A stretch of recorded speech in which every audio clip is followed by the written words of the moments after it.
नमस्कार, मैं हूं साक्षी मुमगाई। साहसिक फैसलों को समस्याओं का संबंधी बताया जाता है। कहते हैं कि जब निर्भीकता सभा लगाती है तो दूसरा निमंत्रण परिवर्तन को और पहला आमंत्रण आफत को जाता है। इसलिए निर्णय जब तक सोच का हिस्सा है, कायदे से तभी परिणामों का आंकलन हो जाना चाहिए। सवाल है कि इतने जरूरी बिंदु को आस्था की सबसे बड़ी यात्रा चारधाम यात्रा की व्यवस्थाओं में वरीयता क्यों नहीं दी गई?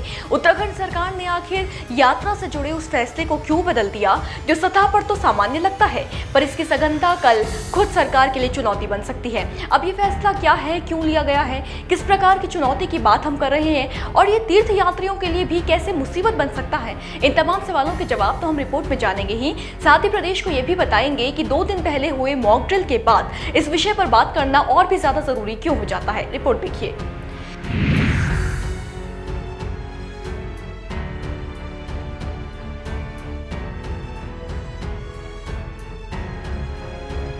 गंगोत्री यमुनोत्री के कपाट खुलने के साथ ही उत्तराखंड में चारधाम यात्रा का आगाज हो गया है। धामों के कपाट खुलते ही देश भर से श्रद्धालु भक्ति के रंग में रंगे राज्य पहुंचने लगते हैं। पूरा देश चारधाम यात्रा की अद्भुतता को तस्वीरों में तक महसूस करने लगता है। आस्था से इतनी रमी होती है, विश्वास की चारों चौखट टेक है। जैसा कि बताया, इस साल की चारधाम यात्रा की शुरुआत भी गंगोत्री यमुनोत्री के कपाट खुलने के साथ ही शनिवार को हो चुकी है। खास बात यह है कि कपाट खुलने से ठीक एक दिन पहले सरकार ने फैसला लिया है कि चारधाम यात्रा में केदारनाथ, बद्रीनाथ, गंगोत्री व यमुनोत्री धाम में दर्शनार्थियों का कोटा खत्म कर दिया जाएगा। दर्शन में सीमित संख्या की उस बाध्यता को समाप्त कर दिया जाएगा जिसे पहले स्थान पर इसलिए रखा गया था ताकि चारधाम आने वाले तीर्थ यात्रियों को दर्शन करते समय किसी तरीके की समस्या का सामना न करना पड़ा। देखा जाए तो यह फैसला सरकार की चुनौती को दोगुनी करने वाला है।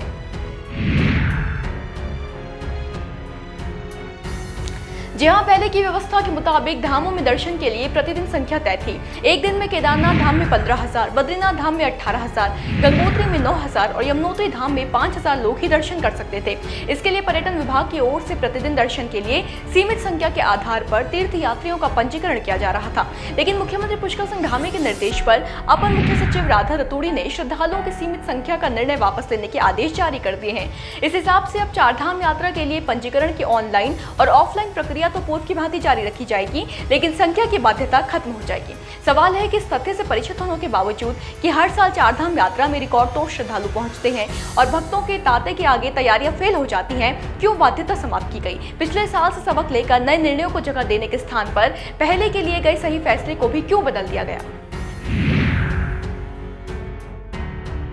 आपको बताएं कि पिछले साल चारधाम यात्रा व्यवस्थाएं बुरी तरीके से चरमरा गई थी। यात्री धूप में, बस अड्डों के बाहर जमीन पर सोते मिले। पंजीकरण करवाने से लेकर पानी की बोतल खरीदने तक के लिए तीर्थ यात्रियों को दिक्कतों से जूझना पड़ा। ये तक कहा गया कि यात्रा दरअसल भगवान के भरोसे चल रही है। इसका एक बहुत बड़ा कारण ये भी था कि देश भर से लोग चारधाम पहुंचे थे और यात्रियों की भीड़ को नियंत्रित करने की ठोस व्यवस्था तैयार नहीं की गई थी। उस दौरान पंजीकरण, स्वास्थ्य सुविधा, डेंजर जोन पर सुरक्षा उपाय, भीड़ नियंत्रण, खाद्य वस्तुओं के दामों पर नियंत्रण, ये तमाम चीजें सवालों की परिधि में आ गए थे।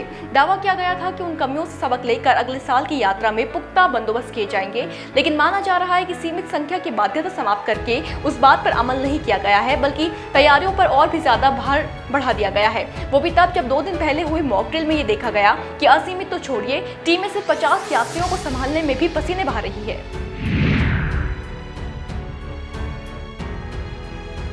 दरअसल चारधाम यात्रा के संबंध में बृहस्पतिवार को उत्तराखंड के कई जिलों में मॉक ड्रिल की गई थी। भूकंप, भूस्खलन, वाहन दुर्घटना, बाढ़, ऐसी कई स्थितियों को ड्रिल का हिस्सा बनाया गया था। ताज्जुब था कि मॉक ड्रिल की जानकारी पहले से जिलों के आपदा प्रबंधन विभाग को दे दी गई थी। बावजूद इसके टीमें समय से राहत बचाव कार्य नहीं कर पाई। कई स्थानों पर तो अलर्ट टीमें समय से पहुंचे ही नहीं। तालमेल की कमी देखने को मिली और बहुत सारी छोटी बड़ी गलतियां उजागर हुई। सवाल उठा कि जब पहले से सूचना के बाद भी टीमें आपदा की घड़ी में प्रभावी काम नहीं कर पा रही, तो तब क्या होगा जब वास्तव में ऐसी स्थितियां सामने आएंगी? अभी तो चंद लोगों की बात की गई है। पंजीकरण की संख्या देखें तो उत्तराखंड में हो ना हो इस बार भी रिकॉर्ड तोड़ श्रद्धालु पहुंचेंगे, खास करके बद्रीनाथ और केदारनाथ धाम में, जहां तीर्थ यात्री अधिक संख्या में पहुंचते हैं। आपको जानकारी दे दें कि इस साल चारधाम यात्रा के लिए अब तक 16,50,000 से अधिक श्रद्धालु पंजीकरण कर चुके हैं। ऐसे में प्रश्न वही उठता है कि बाध्यता खत्म करने की जरूरत क्यों पड़ी?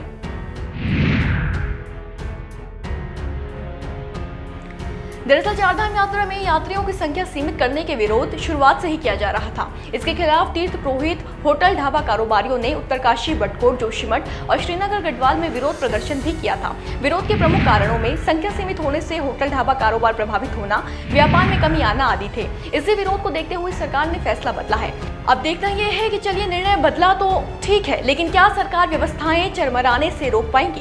पिछली बार खामियों ने यात्रियों के लिए मुश्किलें खड़ी की थी। इस मामले को विपक्ष ने भी भुनाया था। क्या इस बार यात्रा को असल मायने में सरकार सफल बना पाएगी?